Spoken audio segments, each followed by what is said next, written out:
Olá, seja muito bem-vindo ao nosso podcast Não é do INSS. Nós estamos nas principais plataformas de streaming.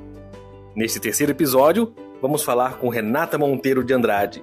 E o tema de hoje é LGPD. Se o seu RPPS ainda não implementou, não se preocupe. Ela vai dar todas as dicas para a implementação e, inclusive, ela pode ser uma parceira sua. Isto posto, bora pro nosso bate-papo. Renata, muito bom dia, seja bem-vinda ao nosso podcast. Oi, bom dia, Rafael. Já gostaria de começar contigo já com uma pergunta que imagino que vai colocar muito servidor público e muito órgão público em saia justa. Essa LGPD ela é uma lei já de 2018, então já faz algum tempo que já seria aplicada aos órgãos públicos, né, já em 2020, mas ainda tem mais RPPS e mais órgãos públicos que têm dúvidas do que certeza sobre essa aplicação da lei LGPD. Isso se dá pela complexidade da lei ou é dos órgãos públicos isso? Bom dia, Rafael. É um prazer estar aqui com você. E essa é um grande dilema da aplicação da Lei Geral de Proteção de Dados. Porque nesse contexto da evolução da lei, eu acho que uma série de fatores contribui para a aplicação dela. Essa lei ela se aplica ao tratamento dos dados pessoais e, assim, ressalto, não são só os dados pessoais digitais, eles são os dados pessoais físicos também. Papel também envolve. Exatamente, são tudo que envolve dados, papel, câmera, né? A câmera também é um dado, inclusive é um dado sensível. A própria lei define quais são os dados pessoais, quais são os dados sensíveis, e ela se aplica a toda operação de dados, seja da pessoa natural, seja no órgão público, seja privado, né? E o intuito dela é proteger esses dados pessoais. Inclusive, recentemente, né, um dos direitos e garantias fundamentais é a questão da proteção dos dados pessoais, que foi trazido pela Constituição Federal pela emenda 115, no ano de 2022. Ou seja, a proteção de dados se tornou tão importante que está lá no artigo 5º da Constituição como uma garantia fundamental. E eu entendo que a lei, ela é sim um pouco complexa, mas em decorrência das suas terminologias e do modo como que ela trabalha. Mas em contrapartida, eu acho que uma barreira que acho que a maior barreira de todas é a questão cultural brasileira. Nós não temos a cultura da proteção. Nós não somos, nós esperamos as coisas acontecerem. E nessa questão da cultura, da falta da cultura da prevenção de dados, a gente sempre espera que algo aconteça. E dentro da aplicação da Lei Geral de Proteção de Dados, nós temos uma figura que é chamada ANPD, que é a Autoridade Nacional de Proteção de Dados. Só que, ao mesmo tempo que o dever dela é fiscalizar e organizar toda a questão legal, toda a questão da Lei Geral de Proteção de Dados, ela não é uma figura que aparece constantemente, não aparece tão publicamente perante a sociedade ainda. Ela está desenvolvendo sua forma de atuação, está capacitando as pessoas que vão trabalhar na Autoridade Nacional de Proteção de Dados, e então eu acredito que essa questão da aplicação da lei, em primeiro lugar, seria a falta do aculturamento brasileiro com relação à prevenção e ainda um pouco uma demora, né, da Autoridade Nacional de Proteção de Dados em aparecer com mais frequência, né? E ainda outra dificuldade que é encontrada pelo órgão público é a questão da adequação em si. A gente não pode mensurar a dificuldade de um pequeno órgão público, uma pequena prefeitura com poucos servidores, porque essa pequena prefeitura ela pode não ter recurso para contratar uma consultoria de apoio, nem mesmo ter profissional qualificado porque a LGPD ela não é uma ação de uma pessoa, são vários setores para desenvolver a aplicação da LGPD. Tem conhecimento jurídico, tem governança corporativa, tem segurança da informação. Então, muitas vezes, a falta do profissional qualificado técnico também faz muita diferença nessa questão da E, aplicação da Lei e Geral de ainda, Proteção de Dados. e essa LGPD, ela todos, né? Diferentemente de, por exemplo, projeção que tem níveis de adesão, a LGPD não tem isso, né? Então não adianta você dizer que vai ter um nível diferente para quem é um órgão público pequeno para um outro órgão público grande, né? Exatamente. A Agência Nacional de Proteção de Dados, sim, ela diferenciou alguns tratamentos com relação à pequena empresa, a micro e pequena empresa. Então, bem provável que também ela vá fazer alguma distinção com relação ao poder público de acordo com as suas características, né? Ainda está em desenvolvimento porque são muitos detalhes que foram pensados e que agora estão sendo regulamentados, né? Por exemplo, eles estão desenvolvendo assim várias publicações, né, como tem um guia orientativo sobre o tratamento de dados pessoais no poder público, tem um guia orientativo sobre a aplicação da LGPD no contexto eleitoral, a segurança da informação para agentes de pequeno porte. São vários guias de orientação que eles estão desenvolvendo. Isso tem de 2021, tem 2022, tem cartilhas de segurança quanto a vazamento de dados e quanto à proteção de dados.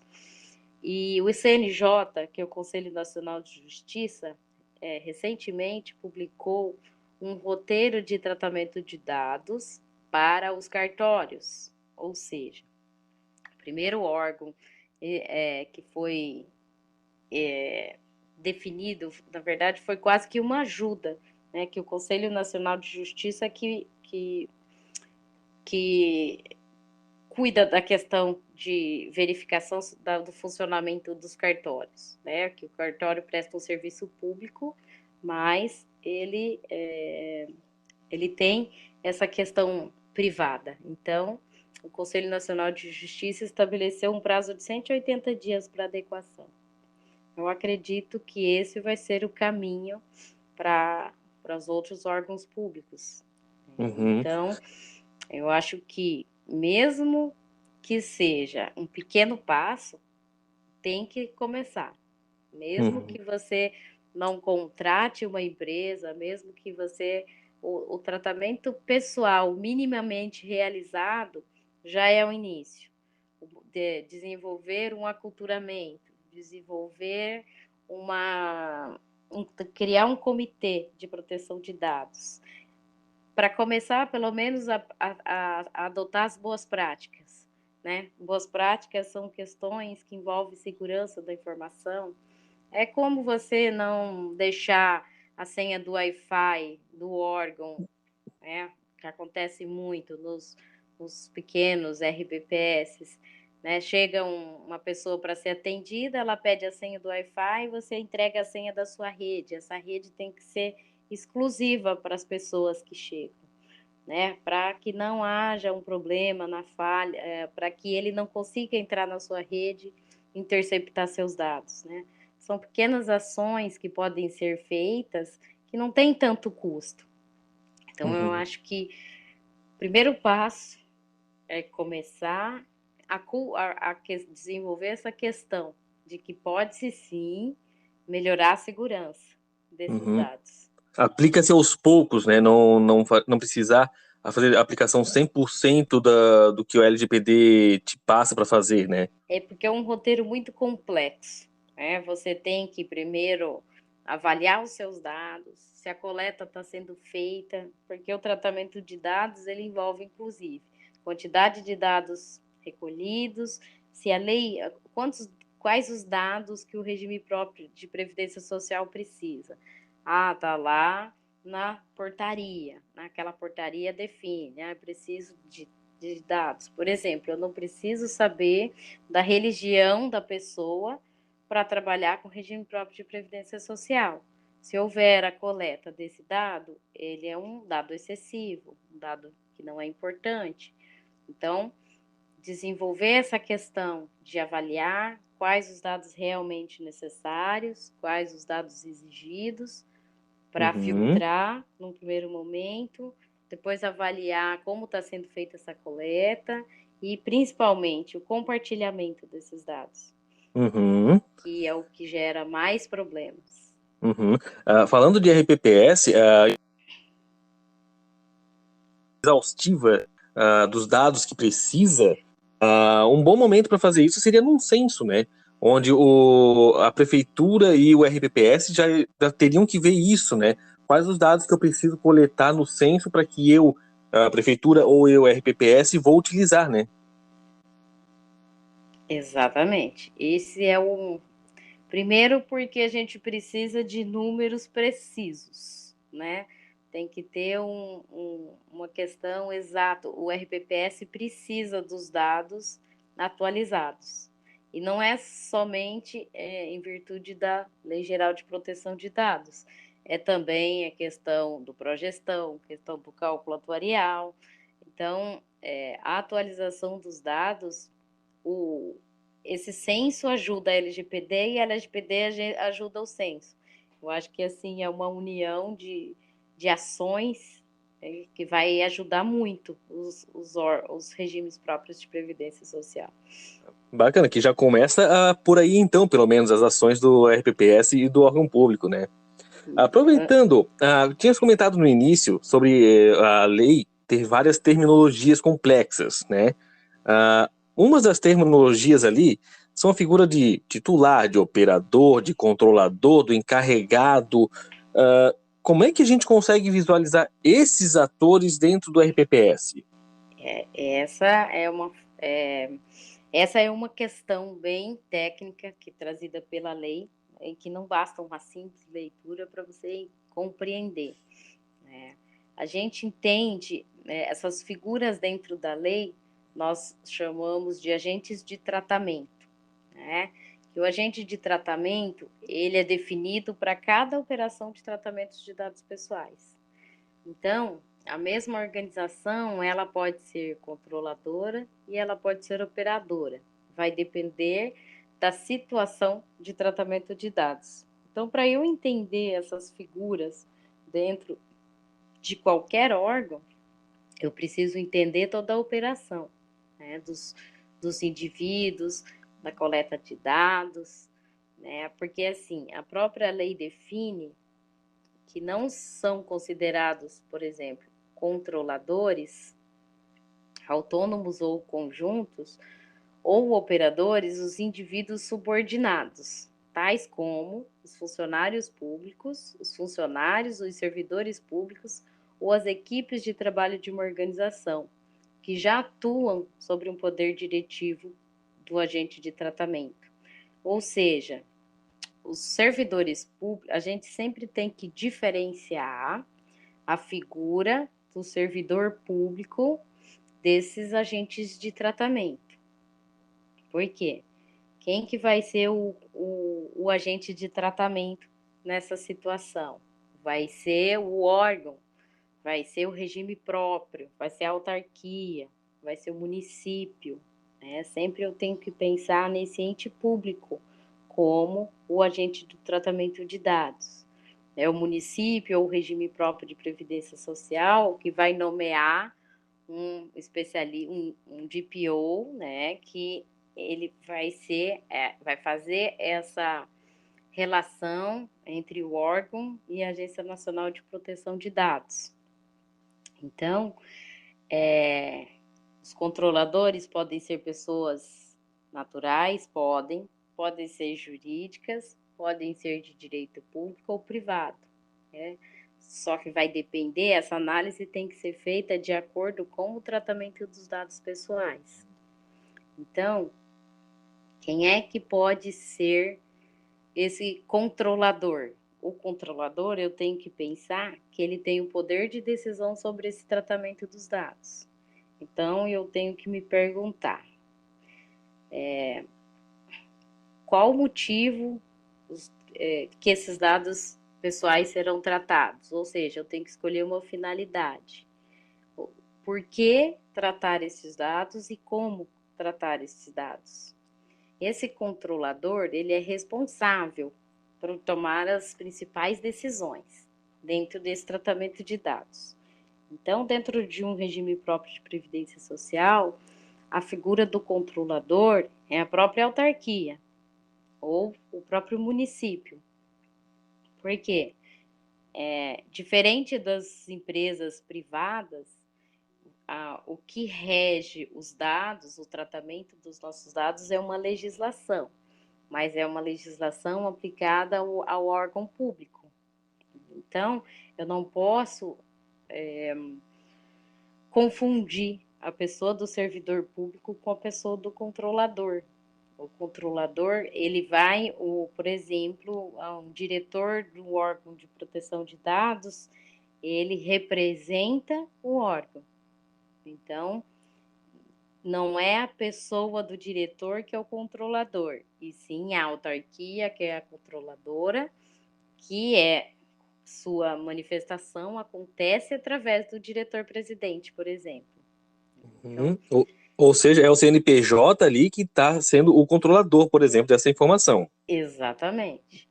Claro que dentro dessa questão, então, eu tenho que entender por quais razões esses dados são tratados, quem que vai iniciar esse tratamento de dados, quem que é o maior beneficiário na questão dos dados, qual que é o meu prazo de armazenamento. Então, o controlador, ele tem todo esse papel de definir conforme os instrumentos legais, né? Os regulamentos, os contratos firmados entre as partes. Então, tudo isso é definido pelo controlador. Então, ele é imprescindível, né? Porque ele traz uma definição, os elementos sociais e os meios e formas de tratamento. Claro que aí existem as outras figuras, né? O controlador, ele vai elaborar um relatório de impacto. Esse relatório é uma avaliação de todos os dados e vai verificar quais são sensíveis, quais não são, aonde eu tenho maior risco, né? A comprovação do consentimento obtido pelo titular, a comunicação à ANPD da ocorrência de incidentes de segurança, e ele tem que fornecer ao titular das informações como que ele faz esse tratamento e ainda garantir o exercício dos direitos dos titulares. Essas são as atribuições que a Lei Geral de Proteção de Dados traz especificamente ao controlador. Mas também existem mais duas figuras dentro da Lei Geral de Proteção de Dados, que é o operador. O operador, ele é subordinado ao controlador. Ele age em nome do controlador, né, e deve cumprir as instruções. Então, qual que é a forma mais adequada de resolver isso? Firmar um contrato entre o controlador e o órgão, né? Ele vai tem uma série de requisitos para que ele seja classificado como operador, né? Na prática, o controlador ele define a finalidade, os meios de tratamento e o operador faz a implementação destes, né? Então, o órgão cria define todas as importâncias e a finalidade e o operador ele vai implementar essa situação. Qualquer pessoa, qualquer profissional responsável pode ser operador, tá? E ele vai estar agindo em nome da organização e vai continuar respondendo como controlador. Ou seja, aqui a figura dos funcionários, dos servidores, fica mais clara, porque quem vai responder vai ser o regime próprio de previdência, a autarquia ou a municipalidade. Ele vai definir todas as questões referentes aos dados, quais as formas de coleta e etc. E o controlador vai aplicar, o operador vai aplicar esses dados, né? Então, ele vai pôr na prática. Trazendo isso aí um Mas, pouquinho para a realidade, só para dar um exemplo nisso, né? Eu, por exemplo, trabalho com avaliação atuarial. Então, o controlador seria o instituto propriamente dito e eu seria o operador dessas informações, onde eu vou trabalhar com essas informações. exatamente. Só que nem todo órgão tem a figura do operador, Perfeito. tá? Mas Uhum. o controlador é imprescindível, né? Ok, são bastantes atores ali. Exatamente. Porque, assim, o operador, ele vai decidir qual o melhor sistema, qual o melhor método, quais as melhores formas de transferir os dados pessoais, como eu posso recuperar os dados dessas pessoas, como é que eu posso fazer um cronograma de retenção, eu posso criar uma forma de segurança de dados, um método de armazenamento. Então, toda essa questão é realizada pelo operador, porque ele também tem a responsabilidade, né? A lei define que ele tem responsabilidades. Ele tem que manter os registros atualizados, ele tem que observar as boas práticas de governança, ele usa o conhecimento técnico e para garantir a melhor execução das atividades. Embora ele não tome a decisão do que é feito com esses dados pessoais, porque quem vai tomar essa decisão é o controlador. Ele tem que seguir, né? Então, a LGPD ela não define exatamente o que faz um controlador e o que faz um operador, Uhum. mas ela traz uma boa prática no tratamento dos dados, né? Então, a melhor forma de colocar tudo isso de forma clara é fazer um contrato entre a autarquia, entre a pessoa que vai ser o operador e o que ela tem que fazer, de repente melhorar uma forma ali de instituir essa função dentro do órgão e operacionalizar toda essa questão do tratamento de dados, né? Então, o operador também, olha que interessante, pode estar dentro do site da empresa controladora. Quando, por exemplo, você remete a essa questão da coleta de dados por um site de uma empresa, ela vai passar a ser sua operadora, entendeu? Quando Uhum. acontece um atendimento através de um órgão terceirizado, entendeu? Então, eu posso também terceirizar essa questão do operador. Não necessariamente possa ser alguém dentro do órgão. Uhum. Ele Essas plataformas também, de ouvidoria seriam um exemplo, né, de que seria, recebem esses dados e já ali mesmo já vão trabalhando com esses dados. exatamente. Então, os empregados, os administradores, os sócios, os servidores, né, são os atos que expressam a atuação da pessoa jurídica. Então, o controlador assume a responsabilidade pelos atos praticados e o operador ele tem a responsabilidade junto com o controlador, mas é o controlador que vai responder tudo isso. E ainda tem mais uma figura, que é o encarregado, que seria uma pessoa indicada pelo controlador para atuar como canal de comunicação entre o controlador e os titulares dos dados da Autoridade Nacional de Proteção de Dados. Essa pessoa, ela é conhecida como o DPO, né? Departamento Officer de Proteção. É uma pessoa encarregada da proteção exclusiva né? A função dele é fornecer os recursos necessários para que as tarefas sejam realizadas, o acesso aos dados pessoais e a operação de tratamento, mantendo seu conhecimento especializado. O controlador, fiscaliza o encarregado e esse encarregado, ele tem a tarefa de centralizar toda a comunicação sobre a proteção dos dados pessoais. Ele tem que garantir que a organização esteja ciente das responsabilidades em caso de descumprimento e sugerir medidas administrativas para atender às questões da Lei Geral de Proteção de Dados.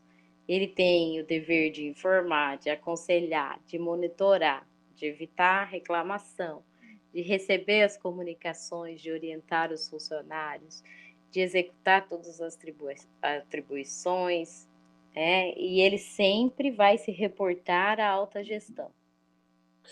Esse DPO, ele é praticamente um procurador, que ele vai falar com os titulares e fala também com a NPD, é isso? Isso, exatamente. É uma pessoa com conhecimentos técnicos, né, dentro ele vai fazer a ponte, né, entre a Agência Nacional de Proteção de Dados e o órgão público ou o órgão que está fazendo a adequação.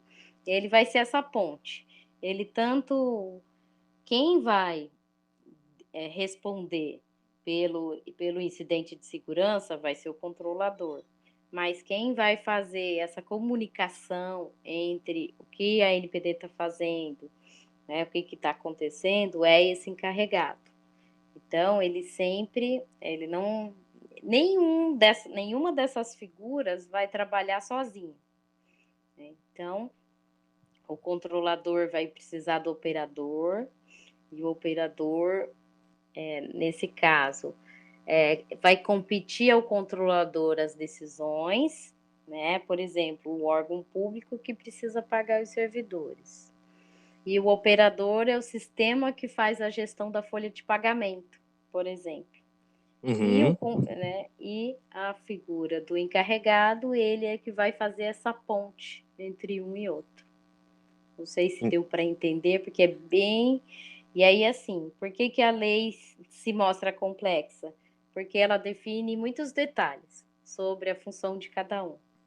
Então, é importante você entender a lei no contexto. E é por isso que precisa de pessoas técnicas que entendam da legislação. Não basta uma simples leitura para você compreender. Não é só eu pegar, a lei é uma lei relativamente pequena, são 65 artigos. Não é só eu estudar esses 60 artigos que eu vou conseguir implementar a LGPD. Envolve uma série de ações e de técnicas que devem ser elaboradas. Essa figura do DPO, que seria o encarregado, ele é muito mais realmente jurídico do que, por exemplo, seria de auditoria, que pelo que eu vejo não é uma função simples e que vai ser exercida. Exatamente. E essa é uma das maiores dificuldades dos órgãos públicos. Quem vai ser meu DPO? Eu vou ter que abrir um concurso para DPO, vou ter quantos DPOs eu vou precisar? Se um faltar, como é que vai? Porque não pode ficar sem essa figura. Então, existe uma série de barreiras ainda práticas para aplicação dessa figura, para criação ou para implementação dessa figura dentro dos órgãos públicos. É o que eu tenho sentido na prática, dos órgãos públicos. A grande dificuldade de fazer isso. Porque a gente entende que, sim, os olhos de fora podem enxergar melhor o processo. Com certeza. Qual será o comprometimento disso tudo? Será melhor eu pegar e preparar um servidor interno para ser o DPO? Será melhor contratar um DPO terceirizado para desenvolver isso? Mas será que eu tenho autorização financeira, questão, a prática? Então, esse é um fator que é bem... É um problema que vem enfrentando os órgãos públicos para a aplicação da Lei Geral de Proteção de Dados. Com certeza, tanto que vários RPPS não têm uma equipe muito grande, então precisar de uma figura de um DPO, por exemplo, já provavelmente seria via licitação para conseguir o entendimento da LGPD.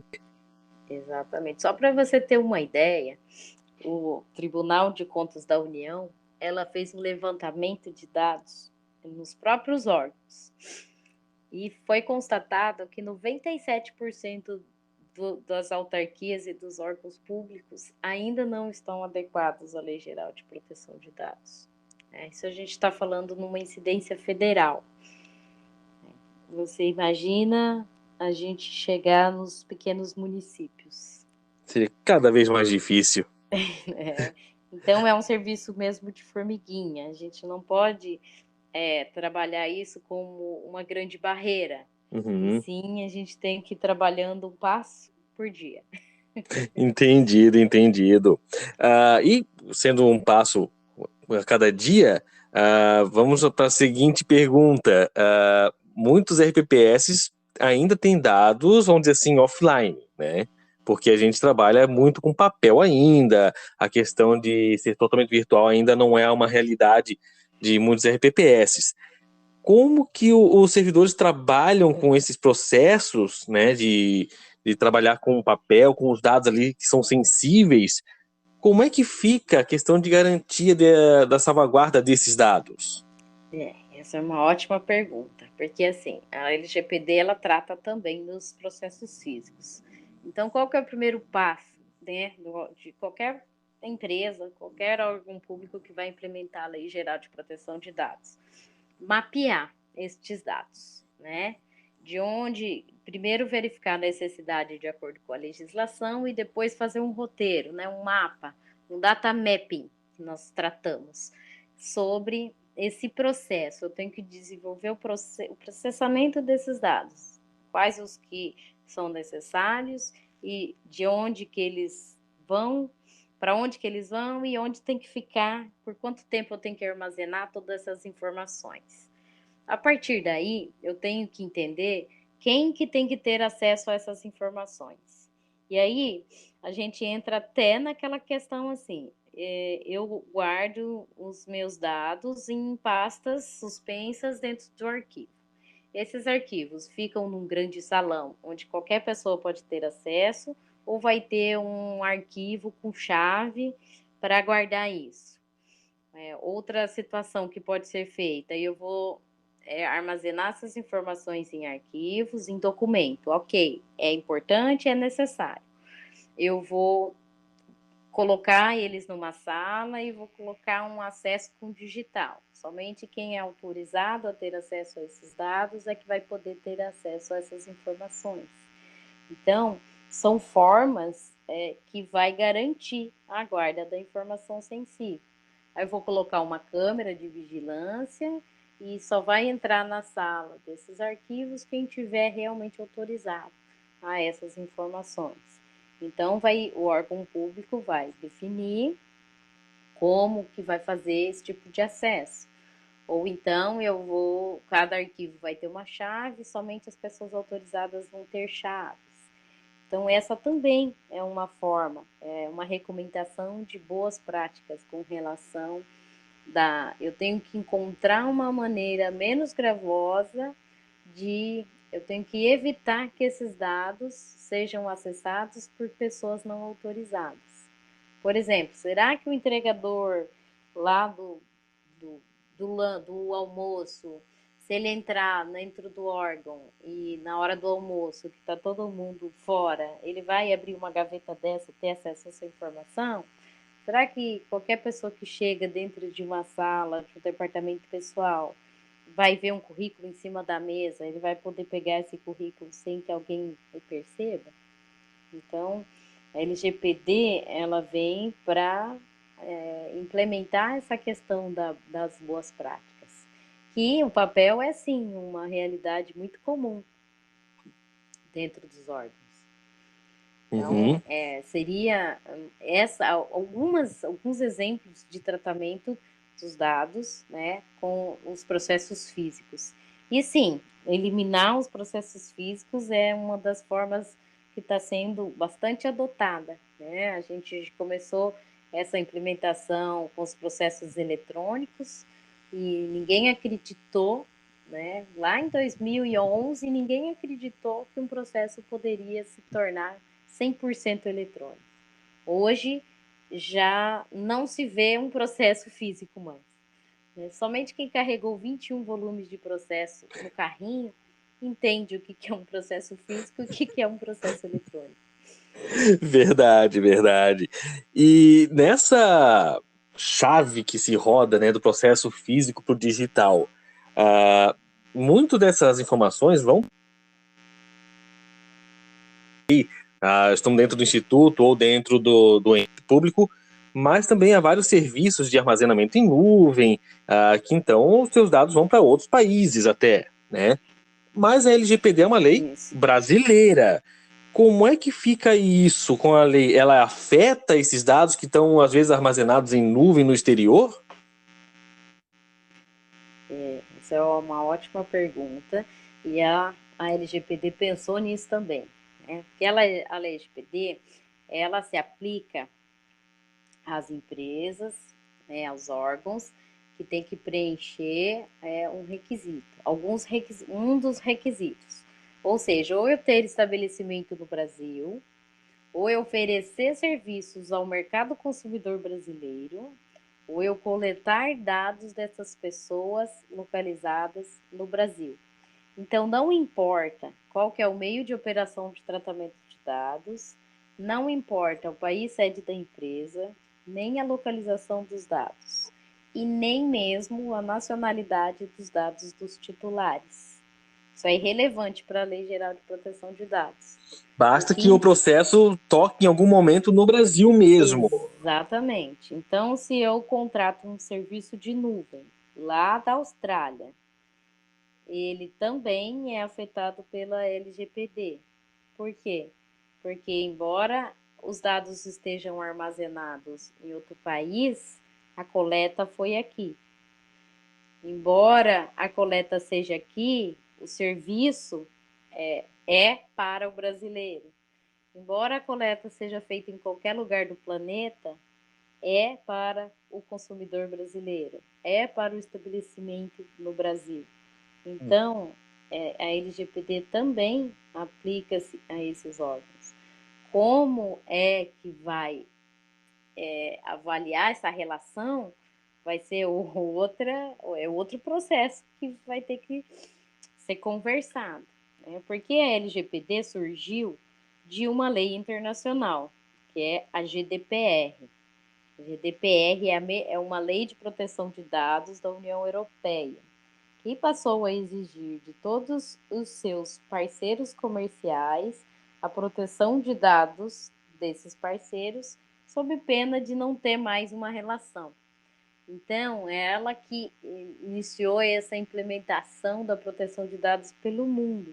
Ela que foi um estopim, que todo mundo precisa ter um acordo ou uma relação comercial com esses países. E comércio aí, globalizado dá nisso. Exatamente. E isso foi reforçado com a pandemia, né? Porque como foi a impossibilidade de estar fisicamente nos lugares, tornou com que a criação dessa relação global de processamento de informações pelo mundo todo, né? Então, eu vou ter que é sugestivo, né? É importante que façam um backup regularmente.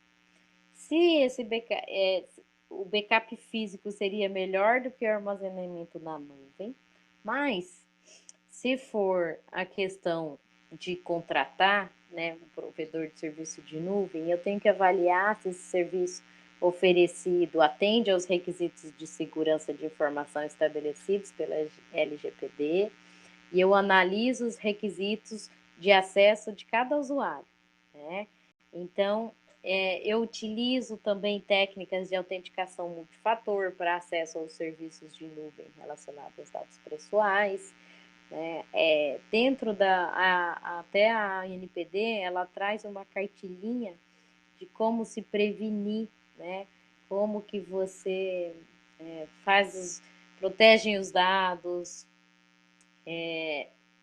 coloca dispositivos de segurança, mantenha um backup offline, evite colocar os arquivos que tenha dados confidenciais ou privados, cria uma partição criptografada nos recursos, coloca a senha nas pastas.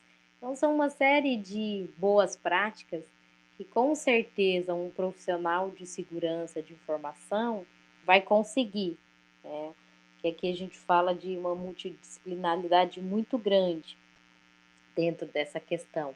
Mas o nível de segurança tem que ser trabalhado por um profissional técnico especializado em segurança de dados. Ele tem que entender o fluxo desses dados e a avaliação para onde que ele vai e onde que ele vai ficar e por quanto tempo. E de quem vai ser a responsabilidade no caso desses dados forem acessados por alguém não autorizado. Então, é sempre importante entender que não existe privacidade sem segurança da informação e não existe LGPD sem segurança da informação.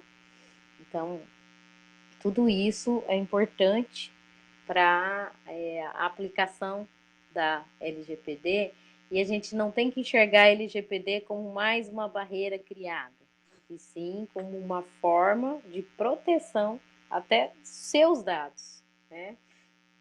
Seria isso, se você tiver mais alguma consideração, alguma dúvida, deu para entender exatamente como que é essa questão.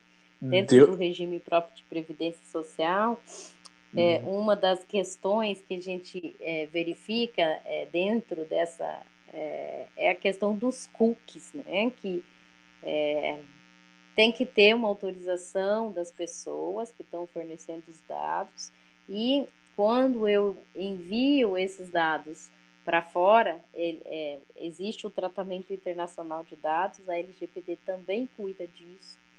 Então, eu tenho que ter atenção a todas essas informações e uma garantia que está sendo bem armazenado e de maneira segura. Essa parte dos cookies talvez seja algo que nós vimos mais gritante realmente de acontecer, né? Porque como a gente acessa várias páginas ao longo de um dia, a gente viu essa mudança de a cada site novo ter essa permissão de armazenamento de cookies e tudo mais, né? Isso é um requisito da LGPD. Eu tenho que ter um tratamento na questão de coleta dessas informações e autorização. Então, pode ter os cookies? Pode, né? Mas desde que a pessoa autorize, que a pessoa saiba que eles existam. E é esse o principal problema. Porque hoje, com a questão da inteligência artificial, é tudo uma programação. E eles deixam programado e você que sinaliza se você não quer. Né? E não o contrário. Né? Então, você que acaba compartilhando sem querer. E é isso. Voltamos àquela máxima lá do início. Qual que é o problema maior?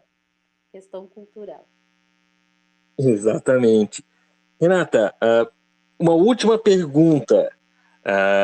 Ainda na figura do DPO, como é uma realidade que muitos RPPS acabam não tendo pessoal para poder ter um DPO ali internamente, conseguem contratar você para conseguir fazer esse serviço e ter no RPPS ou mesmo na prefeitura essa ponte entre a agência e os titulares?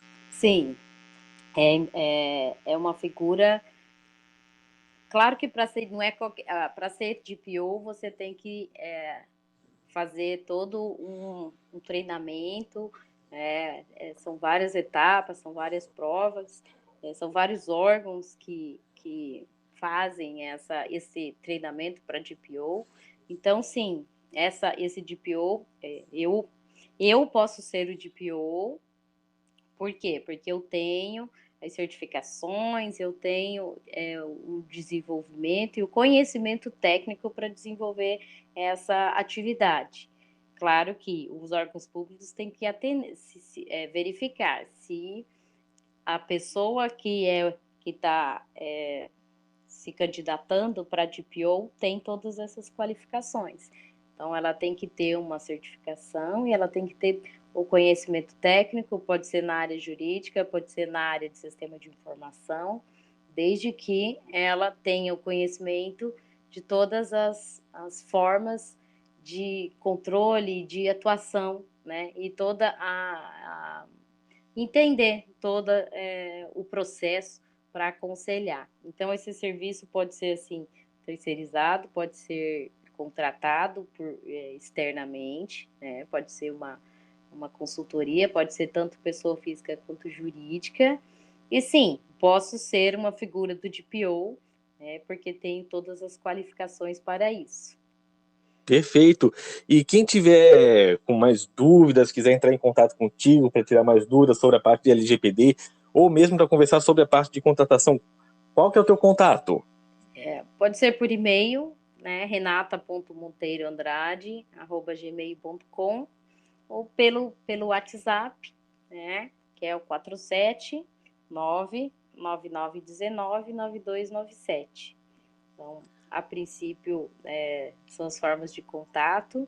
Eu estou trabalhando nas redes sociais, então, assim que finalizar a criação das páginas, eu também compartilho com todos essas informações.